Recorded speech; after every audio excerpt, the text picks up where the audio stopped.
용서는 정말 힘들고 어려운 것입니다. 특히 그리스도인들에게는 더 힘들고 어려운 것 같습니다.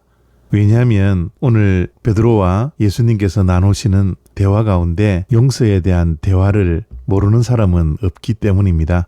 예수님은 심지어 용서의 차원을 넘어 원수까지 사랑하라 라고 말씀하시지 않았습니까? 그런데 정말 문제는 예수님께서 하셨던 말씀을 다 알고 있고 머리로는 다 이해하지만 실제 우리의 삶 가운데 용서하는 것이 쉽지 않다라는 것입니다. 마음의 상처가 아물지도 않았는데 누군가가 그 사람을 용서하라고 말을 한다면 그것은 또 다른 폭력이 되고 맙니다. 더 상처가 깊어질 수밖에 없죠. 사실 필립 얀시가 말하는 것처럼 용서는 인간의 비본성이다 라는 말이 정확하게 맞는 것 같습니다. 우리의 본성으로는 우리에게 상처를 주고 피해를 준 사람을 용서하는 것이 본성을 가진 인간들에게는 불가능에 가깝습니다. 21절과 22절 말씀입니다. 그때에 베드로가 나와 이르되 주여 형제가 내게 죄를 범하면 몇 번이나 용서하여 주리이까? 7번까지 하오리이까? 예수께서 이르시되 내게 이르노니 7번뿐 아니라 7번을 70번까지라도 할지니라. 아멘. 베드로의 질문은 형제를 7번 용서하면 됩니까? 라는 것이죠. 이 질문은 그 당시에 유대교 랍비들이 형제를 3번 용서하라 했습니다. 3번은 우리가 잘 알듯이 3세번입니다. 완전한 용서가 3번까지 용서하라 라는 것이었죠. 그것을 알고 있는 베드로가 그것보다 더 관대한 횟수 7번을 말함으로 예수님의 가르침으로 인하여 랍비의 가르침보다 더 관대한 용서를 하겠다라고 하는 것입니다. 특히 7이라는 숫자는 유대인들에게 완전수이기 때문에 최대한의 용서를 하겠다라고 물었던 것입니다. 그런데 예수님은 7번을 70번이나 용서하라고 하시면서 완전한 용서는 숫자에 제한되지 않고 용서는 한계가 없다라고 교훈하신 것입니다. 물론 숫자를 7번을 70번 하면 490번이 되는데 그 490번을 세어가면서 용서하라는 의미가 아닙니다. 우리 인간의 의지와 결단을 가지고서는 이렇게 용서할 수 없습니다. 왜냐하면 우리가 받은 상처가 결코 가볍지 않습니다. 어떤 상처는 평생 안고 내 마음 깊은 곳에 자리 잡고 살아갈 수밖에 없을 만큼 깊습니다. 그리고 아물지 않은 상처들이 너무나 많이 있죠.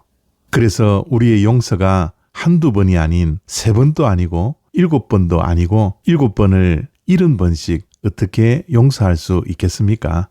예수님의 이 말씀을 어떻게 우리의 삶 속에 적용하며 우리가 용서하는 삶을 살아갈 수 있습니까? 예수님이 1만 달란트 빚진 자의 비유를 말씀해 주십니다. 10,000달란트의 빚을 진 자가 탕감을 받았습니다. 도저히 탕감받을 수 없는 액수인데 탕감을 받게 되었죠. 그런데 그렇게 탕감을 받은 자가 자기 자신에게 100데나리온의 빚을 진 자를 탕감하지 못하고 긍휼히 여기지 못했습니다. 자신은 엄청난 빚을 탕감받았는데 그거에 비추어서 조금 빚진 자를 탕감하지 못했던 것이죠. 우리는 하나님으로부터 10,000달란트의 빚을 용서받은 자입니다. 그러나 우리가 하나님으로부터 탕감받은 것과 비교할 수 없는 작은 빚을 가진 자를 탕감해 주지 않는다면 오늘 10,000달란트의 빚을 진 자가 임금에게 탕감받고 나서 자신에게 빚진 자를 용서하지 못하는 것과 다를 바가 없는 것입니다. 그래서 우리의 용서는 우리가 받은 탕감, 그 은혜를 기억하며 용서해야 하는 것이죠. 그래서 예수님께서 말씀하십니다. 33절 말씀입니다. 내가 너를 불쌍히 여긴 것 같이 너도 내 동료를 불쌍히 여김이 마땅하지 아니하냐. 또한 용서는 내가 감옥에서 빠져나오는 것입니다. 만델라 대통령이 이렇게 유명한 말을 남겼습니다. 누군가를 미워하고 원망하는 것은 내가 독약을 마시면서 상대방이 죽기를 바라는 것과 같다라고요. 용서하지 못하는 마음은 내가 독을 마시면서 살아가는 것입니다. 용서는 상대방을 위해서 하는 것이 아닙니다. 나 자신을 위해서 하는 것이죠. 용서하지 못하는 마음은 상대방을 감옥에 가두는 것이 아니라 나 스스로를 가두고 갉아먹는 분노의 감옥입니다. 미움의 감옥입니다.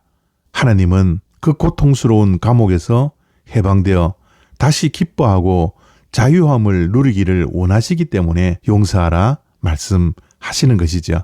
그렇다면 감정이 따라주지 않는데 어떻게 용서할 수 있나요? 라고 질문할 수 있죠.